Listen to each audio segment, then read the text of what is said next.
YouTube, what's hood? And it's your boy Dizzy3 back at it again with another Vital tutorial. Today I'm going to be showing you guys how to make sustain basses. And here's what it sounds like in context with the drop.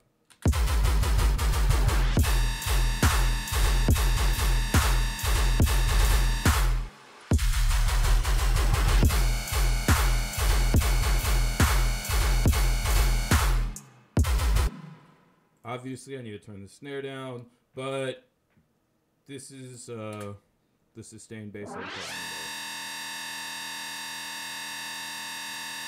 And if you'll see, I made a variation of it here. And today I'm going to show you how to do that.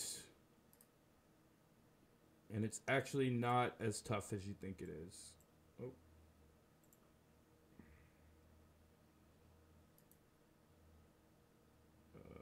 Insert a vital.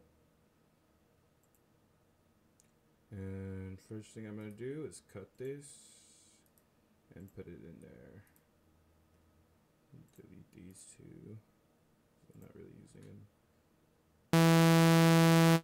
So obviously it doesn't sound like it when you first get it, but that's what I'm here for. So first thing you're going to do is change this to 1/4 and make it look something like this. Then you're going to turn the phase down.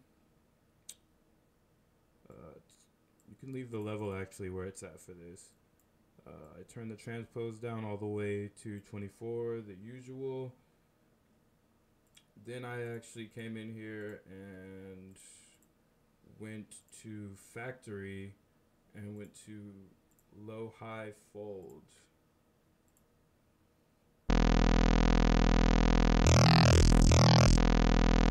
Pretty cool. But you really kind of want it to have all those different like tonalities coming out. So what you're gonna do is drag LFO1 on the wavetable position of Vital and see, get it to a place where you kind of like it, like move it around and see if you like it. Alright,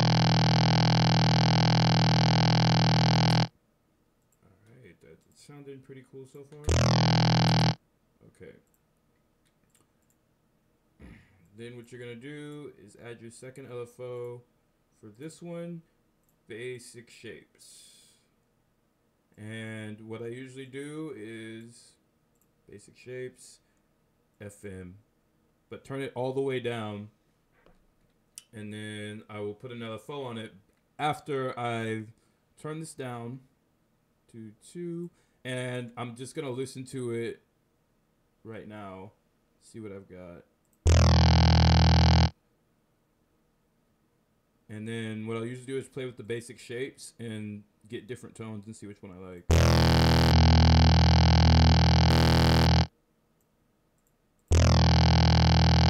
That one sounds pretty cool.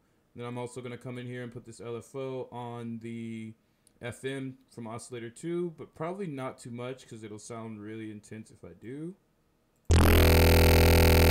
Alright, you guys can see the vision is starting to come together. It's starting to sound like something pretty nice. Well, that's kind of up there. Let's turn this down a little bit. That sounds pretty cool. That definitely sounds cool. Alright. So now we're going to come onto this filter right here and change it to the combs and change it to one of the flanges. You can really play with them and see which one you like. And you're going to put the LFO on the, I guess, like position where this is at. And play it.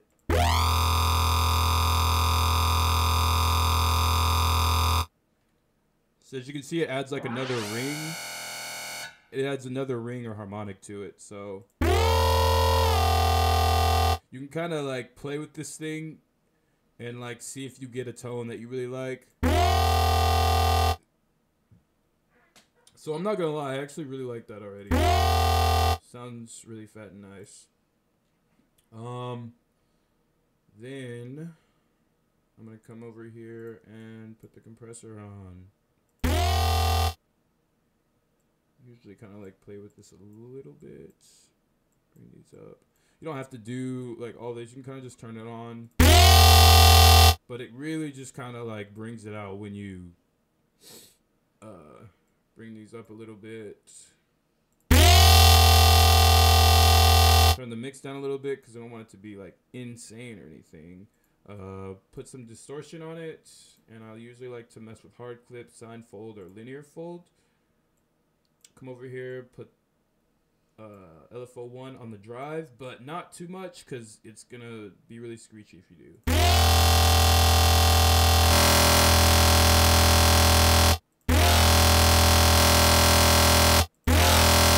As you can see, the distortion kind of adds a little bit more tonality to the synth. And one last thing I'll do is put the flanger on it, set it to freeze, turn the offset all the way down, and then turn the depth down. You don't really have to do that, but I do. And then put the LFO on the center, so that way it'll change where it's at.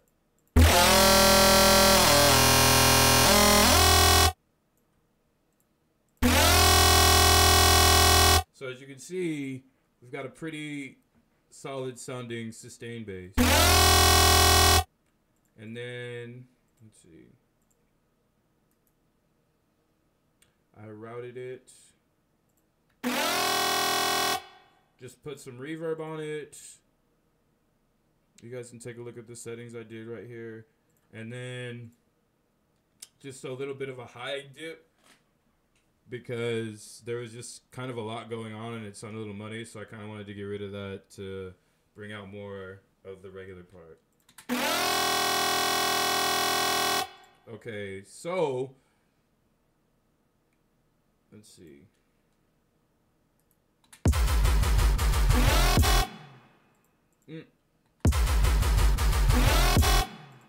Right, and then after I did all that,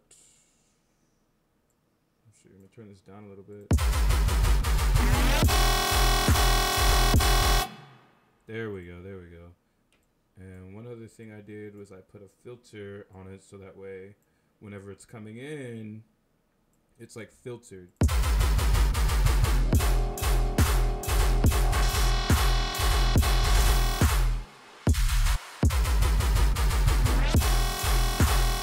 There we go, there we go, there we go. So I just put a low pass filter on it on the bottom there, and that's your first one. Now I'm going to clone the one I just made. And just so you guys know, I went from pattern 2 to pattern 3.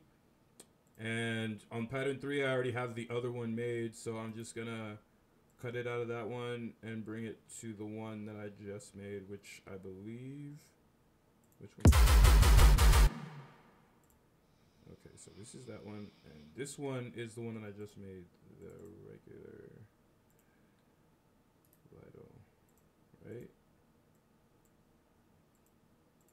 Oh, technical difficulties.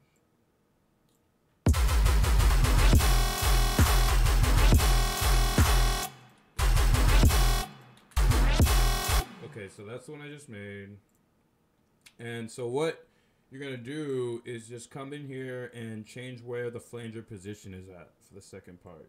Just like slightly. You can change it slightly, you can change it more, but you'll see it really brings out a different tone than the one before. Versus.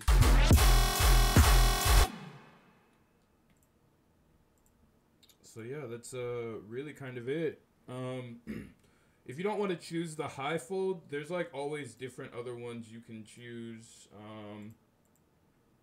You really kind of want to choose something that's got like a lot going on in this area to be FM'd by a basic shape. Followed with like a comb filter. And that's really how you get the sound. Comment, like, and subscribe. I hope you guys really appreciate these videos.